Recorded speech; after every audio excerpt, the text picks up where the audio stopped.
Beautiful scenes in Colorado. These two teams traveled from Southern California. They meet here on a ball field in Metro Denver for a Futures Championship today. And we're happy again today to have with us at the ballpark, getting the storylines from the dugouts and bleachers, Amanda Scarborough.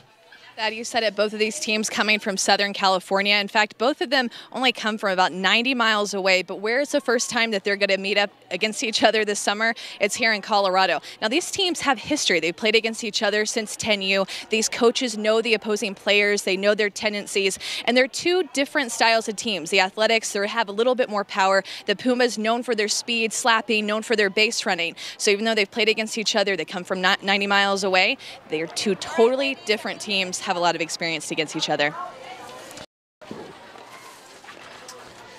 After half an inning of play, SoCal Athletics scratch out two, and the Pumas black coming to bat with their first chance to swing it and make up for those 2 runs that went on the board. And the Pumas will look like this as they come to the batter's box. Sammy Fabian, the right fielder, leads it off. Noel Dominguez, shortstop, will bat in the second spot. Danny East, the pitcher, will hit third and take you on down through the lineup. You can see how they've stacked it up today. The Pumas black. That will be the offensive attack for the home team. In the circle for SoCal Athletics, Payton Tidd out of San Marcos, California. Payton's chance to throw, righty, with the compression sleeve that we talked about a little bit last night. It's a little style. So, you know, softball players, we love our accessories. We love our eye black, our bows. And arm sleeves, wristband. By the way, they go by SoCal Athletics TO. That stands for Tidd and Ornelas. The co-head coaches, Brian Tidd and Fernando Ornelas. So SoCal Athletics TO, they have multiple teams. And the distinction here is the TO squad from Temecula, California is the group on the field here, playing defense with a 2-0 lead.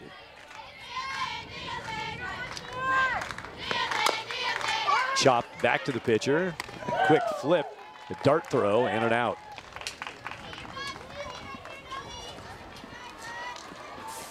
Hey, don't throw a no Twitter during today's game. We asked you yesterday to do it, and we're going to ask you again. Use that hashtag TC Sports. Fans are tweeting from the bleachers. We're tweeting from the booth. Players might even tweet from the dugouts. Maybe not today, though. These are championship games. Yesterday and All-American games, that happened a little bit.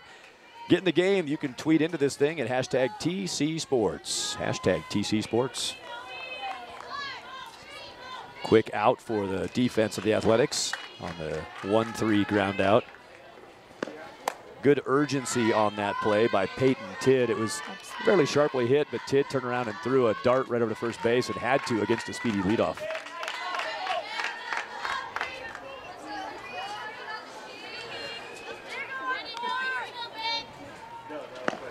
Noel Dominguez, and there's the first base hit of the game for SoCal Pumas black, and it will be extra bases. Gapper, left center, and a double. Noel Dominguez.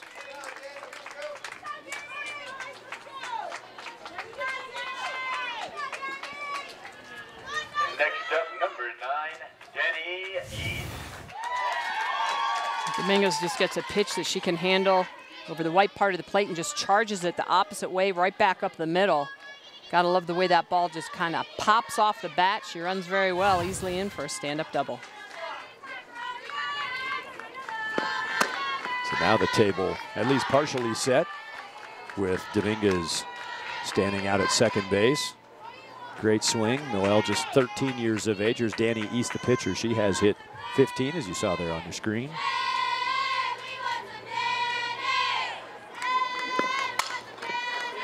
It's end of the bat, sends it off to the on deck circle, third base side. 1-1 count.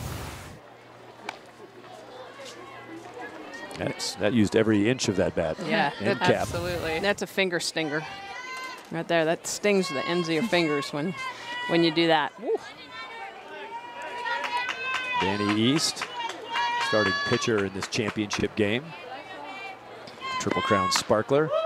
And she did offer, so a second strike up on the board. 1-2 with 1 out against the batter, Danny East. Danny said, one thing we just had to mention, if we talk about her, said the question she's most frequently asked, did you take your medicine? I didn't get the backstory on that. Oh. she starred that one, and so I said, star the thing that you like the most about what you put on your information sheet for us, and she said that was her favorite piece. So that must have a little, there must be a little something special behind that one. Yeah.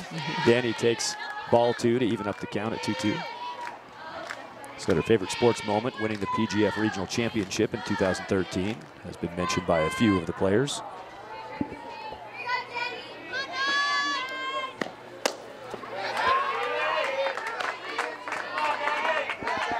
So Danny East staying with this count, gets it to 3-2.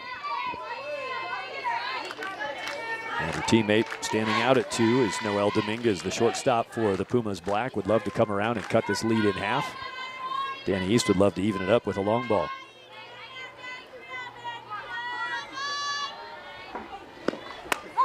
Got it. Pitch is good for a strikeout. There is a strong delivery from the arm of Payton Tidd, second out. An excellent pitch, right on the outside corner, low in the zone. One of the hardest pitches to hit, that outside, low outside corner. She hits it perfectly for strike 3.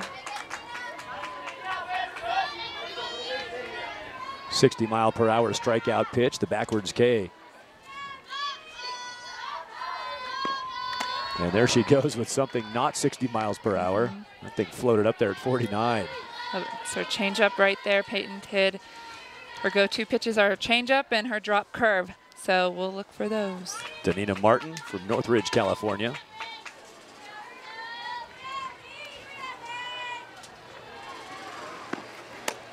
Went there again. This is the number 4 batter. Some fairly savvy pitch calling and pitch delivery going here, going with the scary but effective off-speed to the big 4-hole. Yeah, back-to-back changeups. Tidd's just very efficient with her delivery, locating the ball very well. And when you can mix speeds, it's typically a recipe for disaster for hitters. 0-2 pitch turns the count into 1-2. Is there any such thing as a waste pitch, by the way? Yeah, definitely. I think that you have to throw pitches to the part of the zone where you want to move the eyes of the hitter so that you can come back in with a good out pitch. So it's not a real waste, though. It's a setup, right? It's a setup. You never really waste anything when you're doing it. There should be a reason every pitch you throw. Doesn't mean it has to be a strike.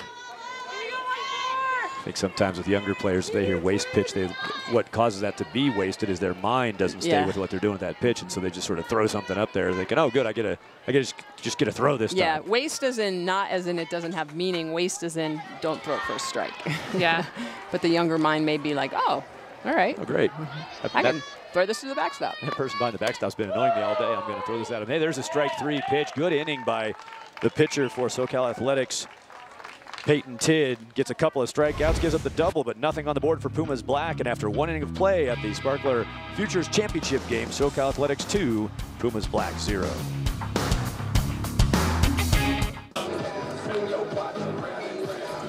SoCal Athletics with the early lead in this 14 and under Futures Championship game on CBS Sports Network. 2-0. SoCal A's have the lead on 4 hits. SoCal Pumas Black second chance to hit against the pitcher, number 14, Payton Tidd.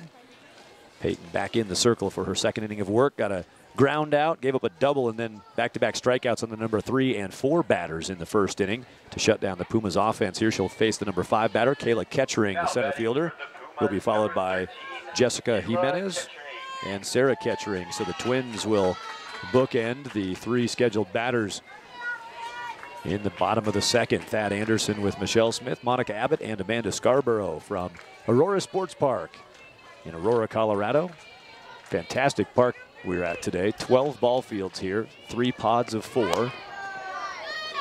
And if you're coming to a tournament wanting to be surrounded by and immersed in the game, this is the place to be.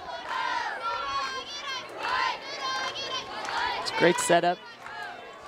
Easy to walk through. Lots of games to check out. Ball dropped over to second base and played cleanly by the Athletics. And 1 down. Kenzie Bolin picked it up. Now that's where Amanda is right now. She did herself a little hang glider. Good work, Amanda. Hovering above the park. Nice view from above the action. Yeah, that would be pretty awesome. I'd be a little bit terrified. I don't know if I'd have a mic in my hand, though. Oh, yeah, you would. You can't. We wouldn't let you get away without one. Call the game from up there. It's a great look. Be fun to watch defense rotate from that angle. Watch how the defenses move. Kenzie Bolin just got to that last ball and recorded the out. Jessica Jimenez has the bat with her team down by 2 and 1 out on the board in the bottom of 2. And, you know, one thing that really sticks out to me when I'm watching both of these pitchers pitch out here is just how smooth they are. Monica, Michelle, I mean, they have such good mechanics for being so young. Their head and eyes stay really still. They're efficient with their deliveries. They're just not a lot of wasted movement. And they are just such young talent out here on the field. Yeah, absolutely, Amanda. I think that's one of the most important things as a young pitcher. You have to remember that these girls really aren't that old, and they still have a lot of growth as a pitcher that's going to be ahead of them as they go on to college, developing some really strong up and down pitches. But right now, at their age, the most important thing is a strong mechanics, staying on your power line and being able to hit your spots. 2-1 count, ball sent to left field, will hang up and played easily out in left by Emily Tidd. And that is a nice way to cue up the fact that Payton Tidd and Emily Tidd playing together. They are cousins and have been playing together since they were 10 years old. Payton and Emily, the cousins in the Tidd family, out here in Colorado enjoying things. And Payton did tell us that she's been playing with her best friend, Alexis Orozco, since they were 8. So we've got a couple of different sets of best friends out here, one on each side of the diamond. Been hanging out for about 6 years together as best buddies and teammates. Yeah, I think that's one of the great things about sports, especially female athletics, is that a lot of times our best friends are our teammates, you know. It was the same way with me, and I'm sure with you, Michelle, also. Yeah, definitely. You spend that much time on the field with people, you get to know them. Well, that's what I think has been great about the last couple of days, is that you guys are my best friends now. That's right. Is that right? We spend a lot of time together in this booth. We got tattoos last night together. That's right. That's right. That ball bounces off the fence, popped up, got a piece of on-deck batter, but looks like she's all right over there, Bailey Clifton. So here's Payton Tidd. Look how she presents the ball, really gets an angle out of her hips, and then explodes off the mound.